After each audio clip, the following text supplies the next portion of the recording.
ಸ್ನೇಹಿತರೆ,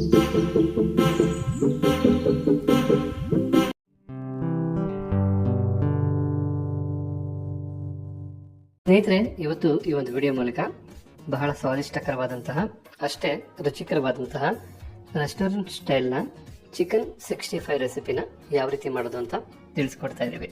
ಬಹಳ ಟೇಸ್ಟಿಯಾಗಿರ್ತಕ್ಕಂಥ ರೆಸಿಪಿ, ಮಕ್ಕಳಿಗೆ ದೊಡ್ಡವರಿಗೆ ಪ್ರತಿಯೊಬ್ಬರಿಗೂ ಇಷ್ಟ ಆಗ್ತಕ್ಕಂಥ ರೆಸಿಪಿ.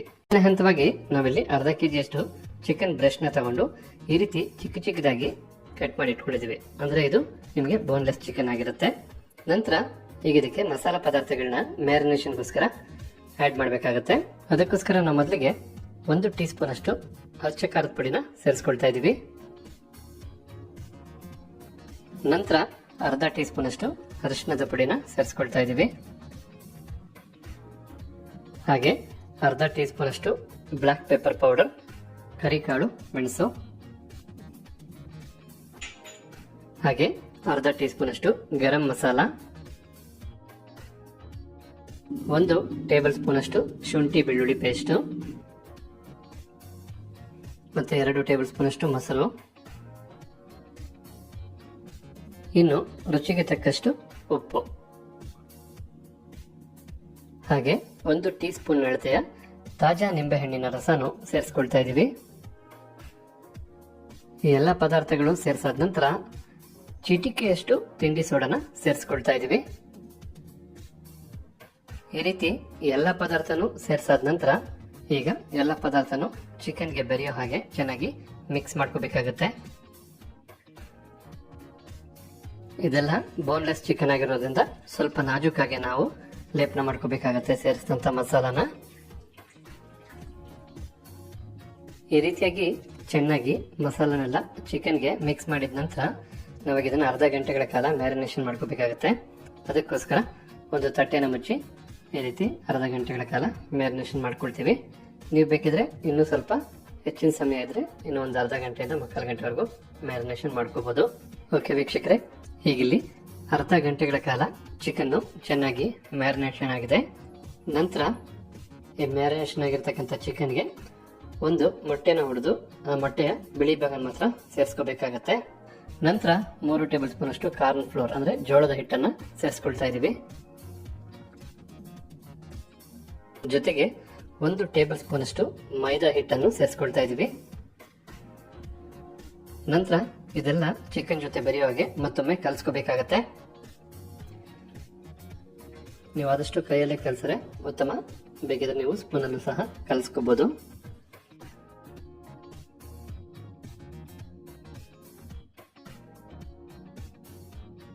ಈಗ ಇಲ್ಲಿ ನಾವು ಸೇರಿಸಿದಂತ ಕಾರ್ನ್ ಫ್ಲೋರ್ ಹಾಗೆ ಮೈದಾ ಮೊಟ್ಟೆ ಎಲ್ಲನೂ ಸಹ ಚೆನ್ನಾಗಿ ಬೆರೆಯೋ ಹಾಗೆ ಕಲಸಾಯ್ತು. ಈಗ ನಾವು ಇದನ್ನ ಡೀಪ್ ಫ್ರೈ ಮಾಡ್ಕೋಬೇಕಾಗತ್ತೆ. ಡೀಪ್ ಫ್ರೈ ಮಾಡೋದಕ್ಕೋಸ್ಕರ ಈಗ ಒಂದು ಬಾಣಲಿನ ಬಿಸಿ ಮಾಡ್ಕೊಂಡು ಎಣ್ಣೆನ ಸೇರಿಸ್ಕೊಳ್ಳೋಣ. ಈಗ ಬಿಸಿಯಾಗಿರ್ತಕ್ಕಂಥ ಬಾಣಲಿಗೆ ಡೀಪ್ ಫ್ರೈ ಮಾಡ್ಕೊಳ್ಳೋದಕ್ಕೆ ಎಷ್ಟು ಬೇಕೋ ಅಷ್ಟು ಎಣ್ಣೆನ ಸೇರಿಸ್ಕೊಳ್ಳೋಣ. ಈಗ ಇಲ್ಲಿ ಎಣ್ಣೆನೂ ಸಹ ಬಿಸಿಯಾಗಿದೆ. ಬಿಸಿಯಾದಂಥ ಎಣ್ಣೆಗೆ ಒಂದೊಂದೇ ಚಿಕನ್ ಪೀಸ್ನ ಸೇರಿಸ್ಕೊಳ್ಳೋಣ. ಎಣ್ಣೆ ಹಾಗೆ ಬಾಣಲಿ ಎಷ್ಟಿದೆಯೋ ಅಷ್ಟಕ್ಕೂ ಸೇರಿಸ್ಕೋಬೇಕಾಗತ್ತೆ.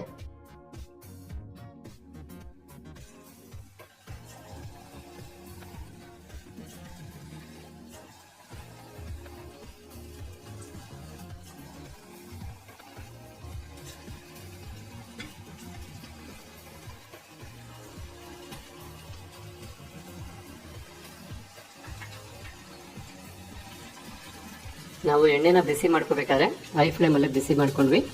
ನಂತರ ಈಗ ಡೀಪ್ ಫ್ರೈ ಮಾಡ್ಕೋಬೇಕಾದ್ರೆ ಮೀಡಿಯಂ ಫ್ಲೇಮಲ್ಲಿ ಡೀಪ್ ಫ್ರೈ ಮಾಡ್ಕೊಳ್ತಾ ಇದ್ದೀವಿ. ಈಗ ಒಂದು ಕಡೆ ಬೆಂದಂಥ ಚಿಕನ್ನ ಮತ್ತೊಂದು ಕಡೆ ತಿರ್ಸ್ಕೊಂಡು ಬೇಯಿಸ್ಕೋಬೇಕಾಗತ್ತೆ.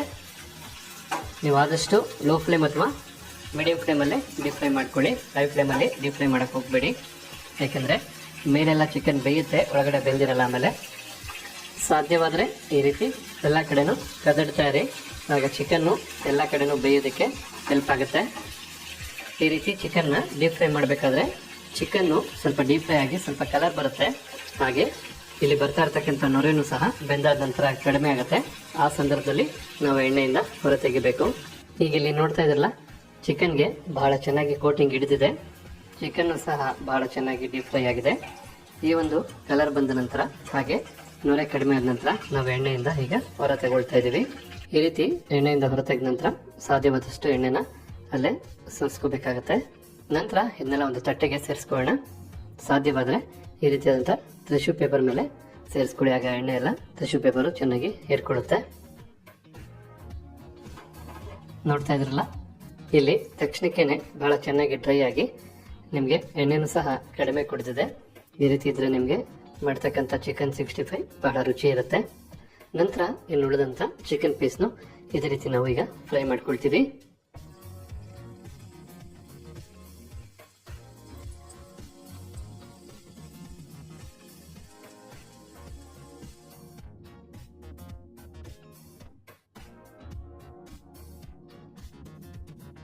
ಓಕೆ ವೀಕ್ಷಕರೇ, ನೋಡ್ತಾ ಇದ್ರಲ್ಲ, ನಾವು ಮ್ಯಾರಿನೇಟ್ ಮಾಡಿದಂಥ ಎಲ್ಲ ಚಿಕನ್ ಪೀಸ್ನು ಈ ರೀತಿ ಎಣ್ಣೆಯಲ್ಲಿ ಡೀಪ್ ಫ್ರೈ ಮಾಡಾಯಿತು.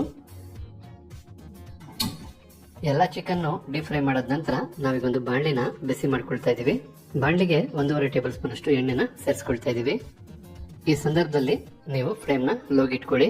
ನಂತರ 1 ಟೀ ಸ್ಪೂನ್ ಅಷ್ಟು ಜೀರಿಗೆ, ಹಾಗೆ 1 ಟೇಬಲ್ ಸ್ಪೂನ್ ಆಗಷ್ಟು ಈ ರೀತಿ ಚಿಕ್ಕದಾಗಿ ಬೆಳ್ಳುಳ್ಳಿನ ಕಟ್ ಮಾಡಿ ಸೇರಿಸ್ಕೊಳ್ತಾ ಇದ್ದೀವಿ. ಹಾಗೆ 1 ಟೇಬಲ್ ಸ್ಪೂನ್ ಆಗಷ್ಟು ಶುಂಠಿನ ಈ ರೀತಿ ಚಿಕ್ಕದಾಗಿ ಕಟ್ ಮಾಡಿ ಸೇರಿಸ್ಕೊಳ್ತಾ ಇದೀವಿ. ಸ್ವಲ್ಪ ಕರಿಬೇವಿನ ಸೊಪ್ಪು, 4 ರಿಂದ 5 ಹಸಿಮೆಣಸಿನಕಾಯಿ, ಈ ರೀತಿ ಹಸಿಮೆಣಸಿನಕಾಯಿನ ಮಧ್ಯಕ್ಕೆ ಸೇಡಿ ಸೇರಿಸ್ಕೋಬೇಕಾಗುತ್ತೆ. ಜೊತೆಗೆ ಅರ್ಧ ಟೀ ಸ್ಪೂನ್ ಅಷ್ಟು ಬ್ಲಾಕ್ ಪೆಪ್ಪರ್ ಪೌಡರ್, ನಾವು ಮೆಣಸು ಕಾಳನ್ನ ಕುಟ್ಟಿ ಪುಡಿ ಮಾಡ್ಕೊಂಡಿರ್ತಕ್ಕಂಥದ್ದು. ಹಾಗೆ ಅರ್ಧ ಟೀ ಸ್ಪೂನ್ ಅಷ್ಟು ಅಚ್ಕಾರದ ಪುಡಿನೂ ಸೇರಿಸ್ಕೊಳ್ತಾ ಇದೀವಿ. ಈಗ ಉಪ್ಪು ರುಚಿಗೆ ತಕ್ಕಷ್ಟು ಸೇರಿಸ್ಕೊಳ್ತಾ ಇದೀವಿ. ನಂತರ ರೆಡ್ ಚಿಲ್ಲಿ ಸಾಸ್ ಅನ್ನ 2 ಟೇಬಲ್ ಸ್ಪೂನ್ ಅಷ್ಟು ಸೇರಿಸ್ಕೊಳ್ತಾ ಇದೀವಿ.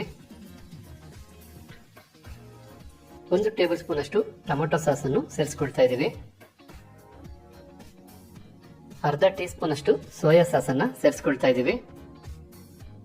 ನಂತರ 1/4 ಭಾಗದ ನಿಂಬೆ ಹಣ್ಣನ್ನ ಹಿಂಡ್ಕೊಳ್ತಾ ಇದೀವಿ.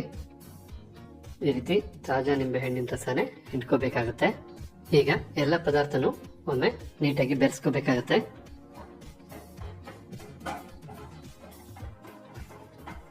ಈ ಚಿಕನ್ 65 ಮಾಡೋದಕ್ಕೆ ಬೇಕಾದಂತ ಸಾಸ್ ಇದು ಬಹಳ ರುಚಿಯಾಗಿ, ಬಹಳ ಸ್ಪೈಸಿಯಾಗಿ, ಬಹಳ ಸೊಗಸಾಗಿರುತ್ತೆ. ಈ ಸಾಸು ಬಹಳ ಮುಖ್ಯ ಚಿಕನ್ 65ಗೆ. ಈ ರೀತಿ ಸಾಸ್ ಮಾಡ್ಬೇಕಾದ್ರೆ ನೀವು ಬೇಕಾದ್ರೆ ಹೆಚ್ಚು ಸಾಸು ಅಥವಾ ಕಡಿಮೆ ಸಾಸ್ ಬೇಕಾದ್ರೂ ನಿಮ್ಗೆ ಇಚ್ಛಾನುಸಾರ ಉಪ್ಪು ಮತ್ತೆ ಖಾರನ ಸೇರಿಸಿ ನೀವು ರೆಡಿ ಮಾಡ್ಕೋಬಹುದು. ಹೀಗಿಲ್ಲಿ ನಾವು ಸ್ವಲ್ಪನೇ ಸ್ವಲ್ಪ ಫುಡ್ ಕಲರ್ನ ಸೇರಿಸ್ಕೊಳ್ತಾ ಇದೀವಿ. ನೀವು ಬೇಕಿದ್ರೆ ಸೇರಿಸಬಹುದು, ಇಲ್ಲಾಂದ್ರೆ ಹಾಗೆ ಸ್ಕಿಪ್ ಮಾಡ್ಬೋದು. ಮತ್ತೆ ಒಮ್ಮೆ ಎಲ್ಲಾನು ಮಿಕ್ಸ್ ಮಾಡ್ಕೋಬೇಕಾಗತ್ತೆ. ಇದು ರೆಸ್ಟೋರೆಂಟ್ ಸ್ಟೈಲ್ ಚಿಕನ್ 65 ಆಗಿರೋದ್ರಿಂದ ನಾವು ಫುಡ್ ಕಲರ್ ಸೇರಿಸ್ತಾ ಇದೀವಿ. ನೀವು ಮನೇಲೆ ಮಾಡ್ಕೊಳ್ಳೋದಾದ್ರೆ ಬೇಕಿದ್ರೆ ಹಾಗೇನೆ ಮಾಡ್ಕೋಬಹುದು. ಯಾಕೆಂದ್ರೆ ಈ ಚಿಕನ್ 65ಗೆ ರುಚಿ ಎಷ್ಟು ಮುಖ್ಯನೋ ಬಣ್ಣನೂ ಅಷ್ಟೇ ಮುಖ್ಯ ಆಗುತ್ತೆ. ಚಿಕನ್ 65ಗೆ ಬೇಕಾದಂತ ಸಾಸ್ ಇಲ್ಲಿ ರೆಡಿ ಆಯಿತು. ಈಗ ನಾವು ಎಣ್ಣೆಯಲ್ಲಿ ಡೀಪ್ ಫ್ರೈ ಮಾಡಿದಂತ ಚಿಕನ್ ಪೀಸ್ಗಳನ್ನ ಸೇರಿಸ್ಕೊಳ್ಳೋಣ.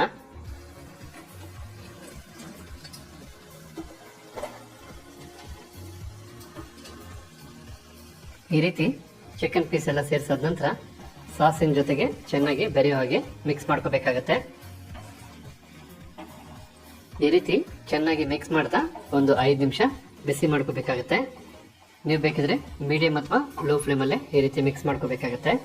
ಯಾಕೆಂದ್ರೆ ಚಿಕನ್ ಎಲ್ಲ ಆಲ್ರೆಡಿ ಚೆನ್ನಾಗಿ ಡೀಪ್ ಫ್ರೈ ಆಗಿರೋದ್ರಿಂದ ಚೆನ್ನಾಗಿ ಇದು ಬಿಸಿ ಆಗಬೇಕು. ಮತ್ತೆ ಬಿಸಿ ಆಗ್ತಾ ಆಗ್ತಾ ನಾವು ಸಾಸ್ ಏನ್ ಮಾಡಿದ್ವಿ ಆ ಸಾಸು ಚಿಕನ್ಗೆ ಚೆನ್ನಾಗಿ ಹಿಡಿಬೇಕು.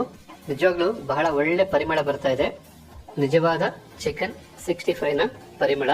ಮತ್ತೆ ನೀವು ಒಂದು ಟೆಕ್ಸ್ಚರ್ ಅಲ್ಲೇ ನೋಡ್ತಾ ಇರಬಹುದು ಎಷ್ಟು ಸೊಗಸಾಗಿ ಮೂಡಿ ಬರ್ತಾ ಇದೆ ಈ ಚಿಕನ್ 65 ಅಂತ ಹೇಳಿ. ಖಂಡಿತ ಇದು ರೆಸ್ಟೋರೆಂಟ್ ಸ್ಟೈಲ್ ನ ಚಿಕನ್ 65. ಈ ರೀತಿ ಒಮ್ಮೆ ಮಾಡಿ ನೋಡಿ, ನಿಮ್ಗೆ ಗೊತ್ತಾಗುತ್ತೆ ಈ ಚಿಕನ್ 65 ನ ರುಚಿ ಏನು, ಹಾಗೆ ಇದ್ರ ಮಜಾ ಏನು ಅಂತ. ಈ ರೀತಿ ಒಂದು 5 ನಿಮಿಷಗಳ ಕಾಲ ಚೆನ್ನಾಗಿ ಸಾಸ್ ಎಲ್ಲ ಚಿಕನ್ಗೆ ಬೆರೆಯೋ ಹಾಗೆ, ಕೋಟಿಂಗ್ ಆಗೋ ಹಾಗೆ ನಾವು ಬಿಸಿ ಮಾಡ್ತಾ ಮಿಕ್ಸ್ ಮಾಡ್ಕೊಂಡ್ರೆ ಸೂಪರ್ ಆಗಿ ಬಿಸಿ ಬಿಸಿಯಾಗಿ ಚಿಕನ್ 65 ರೆಡಿ ಆಗುತ್ತೆ. ಈ ವೆದರ್ಗಂತೂ ಈ ರೀತಿಯಾದಂಥ ಚಿಕನ್ 65 ಬಹಳ ಅಂದ್ರೆ ಬಹಳ ಸೂಪರ್ ಆಗಿರುತ್ತೆ. ಅದರಂತೂ ದೊಡ್ಡವರಿಂದ ಮಕ್ಕಳಿಗೂ ಎಲ್ಲರೂ ಬಹಳ ಇಷ್ಟಪಟ್ಟು ತಿಂತಾರೆ. ಓಕೆ, ನೀವು ಇಲ್ಲಿ ನೋಡ್ತಾ ಇದ್ರಲ್ಲ ವೀಕ್ಷಕರೇ, ಈಗ 5 ನಿಮಿಷಗಳ ಕಾಲ ಚೆನ್ನಾಗಿ ಬಿಸಿ ಮಾಡಿದ ನಂತರ ಹಾಗೆ ಬೆರೆಸ್ಕೊಂಡಿದ ನಂತರ ರೆಸ್ಟೋರೆಂಟ್ ಸ್ಟೈಲ್ನ ಚಿಕನ್ 65 ಬಹಳ ಅಂದ್ರೆ ಬಹಳ ಸೊಗಸಾಗಿ ರೆಡಿ ಆಗಿದೆ. ರುಚಿ ಆಗ್ಬೋದು, ಬಣ್ಣ ಆಗ್ಬೋದು, ಟೆಕ್ಸ್ಚರ್ ಆಗ್ಬೋದು, ಯಾವುದ್ರಲ್ಲೂ ಕಡಿಮೆ ಇಲ್ಲ, ಅಷ್ಟು ಸೊಗಸಾದಂಥ ರೆಸಿಪಿ. ಹಾಗಿದ್ರೆ ನೀವು ಸಹ ಟ್ರೈ ಮಾಡ್ತಿರಲ್ಲ. ಈಗ ನಾವು ಫ್ಲೇಮ್ನ ಆಫ್ ಮಾಡ್ಕೊಳ್ಳೋಣ. ಬಿಸಿ ಇರ್ಬೇಕಾದ್ರೆ ಇದನ್ನು ನೀವು ಟೊಮೊಟೊ ಸಾಸ್ ಜೊತೆಗೆ ಸರ್ವ್ ಮಾಡ್ಬೋದು. ಹಾಗಿದ್ರೆ ನೋಡ್ಕೊಂಡ್ರಲ್ಲ ವೀಕ್ಷಕರೇ, ಯಾವ ರೀತಿ ಚಿಕನ್ 65ನ ತಮ್ಮ ಮನೆಯಲ್ಲೇ ಅದು ರೆಸ್ಟೋರೆಂಟ್ ಸ್ಟೈಲ್ನಲ್ಲಿ ಮಾಡ್ಬೋದು ಅಂತೇಳಿ. ಖಂಡಿತ ನೀವು ಸಹ ಟ್ರೈ ಮಾಡಿ. ಅಷ್ಟೇ ಅಲ್ಲ, ಈ ವಿಡಿಯೋಗೊಂದು ಲೈಕ್ ಮಾಡಿ, ಜೊತೆಗೆ ತಮ್ಮ ಅನಿಸಿಕೆ ಅಭಿಪ್ರಾಯ ಏನಿದೆ ಅನ್ನೋದನ್ನ ಕಮೆಂಟ್ ಬಾಕ್ಸಲ್ಲಿ ಕಮೆಂಟ್ ಮಾಡಿ. ಮತ್ತೆ ಈ ಒಂದು ವಿಡಿಯೋನ ತಮ್ಮ ಫ್ರೆಂಡ್ಸ್ಗೂ ಸಹ ವಾಟ್ಸಪ್ ಅಥವಾ ಫೇಸ್ಬುಕ್ ಗ್ರೂಪಲ್ಲಿ ಶೇರ್ ಮಾಡಿ ಅಂತೇಳಿ.